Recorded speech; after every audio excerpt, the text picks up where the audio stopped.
아이폰 13 시리즈가 발표되고 이번 신제품에 대해 대체적으로 업그레이드라는 평가가 많습니다. 그 와중에 하나 칭찬받는 것은 아이폰 13의 기본 용량이 64GB에서 128GB로 올라가면서 가격은 그대로 유지했다는 점입니다. 저는 아이폰 12 미니를 사용하고 있습니다. 작고 가볍지만 기능과 성능까지 모두 챙긴 아이폰이죠. 물론 프로처럼 더 강력한 배터리, 카메라는 아니지만 좀 더 저렴한 가격과 핸디함이 제 개인적으로는 더 매력적이라고 생각합니다. 이번이 마지막일지도 모르는 아이폰 13 미니를 자세히 뜯어보면서 아이폰 12 미니와 비교해서 어떤 점이 좋아졌는지, 아쉬운 부분은 없는지 이야기해 보려고 합니다.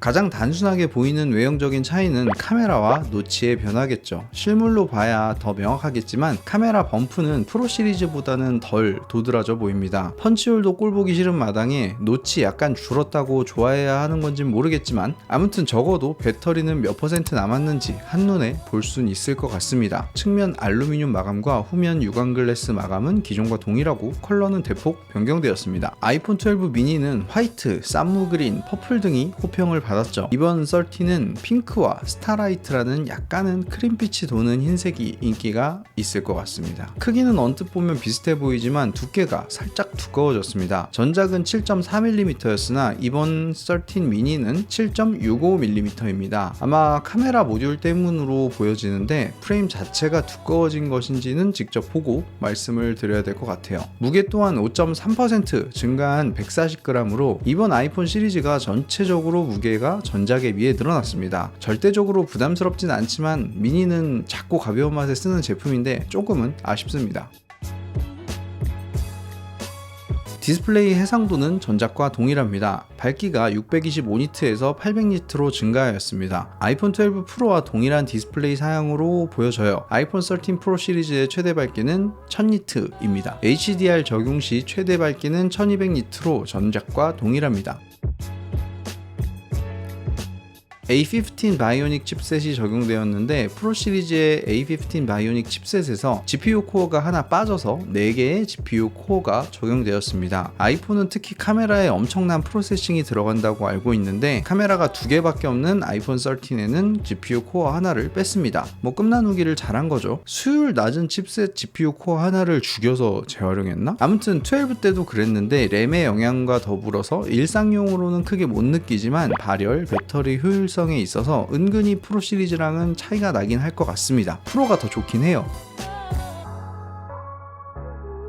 카메라가 업그레이드 되었는데 메인 카메라가 12 프로 맥스와 동일한 사양으로 보입니다. 스펙상으로 보여지는 부분이 동일하며 12 프로 맥스에만 있던 센서 시프트까지 들어갔습니다. 애플에서 공식적으로 진동이 심한 오토바이 등에서 아이폰을 사용하면 센서 시프트가 망가질 수도 있다고 했는데 이번 소개 영상에는 당당하게 오토바이를 타고 오토바이에 딱 끼우는 아이폰 13을 보면 12는 안 되는데 13은 되는 건가? 기존 12 미니 카메라 성능도 나쁘지 않았는데 12 프로 맥스 수준이라면 더 기대해 볼 만한 것 같습니다. 대신 울트라 와이드 카메라 부분은 하드웨어적으로는 전작과 동일한 것 같고 프로세싱이 개선된 것으로 보여집니다. 아이폰 13 시리즈에만 지원하는 시네마틱 모드는 인물 사진 모드처럼 동영상에서 피사체를 따서 포커싱을 주고 배경을 날릴 수 있는 그런 기능인데 이건 정말 순수하게 프로세서로 분석해서 눕기를 따는 방식, 프로세서로 인물을 분리해서 포커싱을 하는 건데 이게 진짜 많은 데이터 처리가 필요한 것 같아요. 그래서 1080p 해상도에 초당 30프레임으로 제약을 걸어뒀어요. 4K로 처리하는 거는 꽤 부담스러웠던 것 같더라고요. 얼마나 잘 나올까 생각해보면 인물 사진 모드도 멋지긴 한데 미러리스나 DSLR까지 비빌 수 있는 수준은 아니잖아요. 그런데 이게 동영상에까지 적용된다? 더욱이 라이다 센서도 없는 일반 아이폰 13에서 뭐 얼마나 완성도 있게 나올진 지켜봐야겠지만 한편으로는 스마트폰으로 간편하게 찍는 스냅이나 브이로그 등의 컨텐츠에서는 꽤 재미있게 활용할 수도 있을 것 같다는 생각이 들더라고요. 전면 트루뎁스 카메라도 스펙은 동일해 보이지만 시네마틱 모드도 지원하고 스마트 HDR4 다음 버전이 적용됐습니다.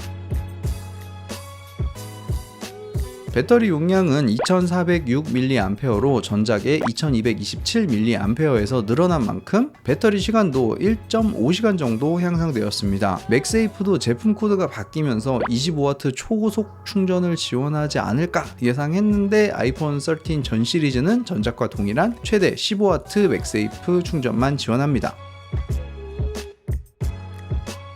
실물 없이 스펙시트만 보고 줄줄줄 말하는 게 뭐 제 개인적으로는 그렇게 좋아하진 않지만 이번 아이폰 12에서 13은 업그레이드라고 말하기 민망할 정도로 아주 작은 부분이 변해서 이걸 자세히 뜯어봐야만 했습니다. 이번 아이폰에 기대했던 기능들이 LTPO 디스플레이를 활용한 Always On 디스플레이나 마스크 상태에서 페이스 아이디를 대체할 수 있는 잠금 해제 기능, 뭐 터치 아이디나 페이스 아이디를 업그레이드하는 방향 등의 좀 더 실용적인 부분에서의 개선이 있었다면 미니 시리즈의 막차라고 불리우는 이번 아이폰 13 미니를 적극적으로 추천하겠는데 이번 아이폰 13 미니는 좀 추천하기가 애매한 느낌입니다. 현재 아이폰 12 미니는 공식 홈페이지에서도 판매가를 인하하였고 판매처에 따라서 추가적인 혜택이 있다면 아이폰 12 시리즈도 나쁘지 않은 선택지가 될 것 같습니다. 또 막상 아이폰 13 미니를 보면 와 좋다 이거 사세요 이럴 수도 있겠지만 지금 아이폰 13 미니를 보고 고민하시는 분들께 조금이나마 도움이 되었으면 합니다.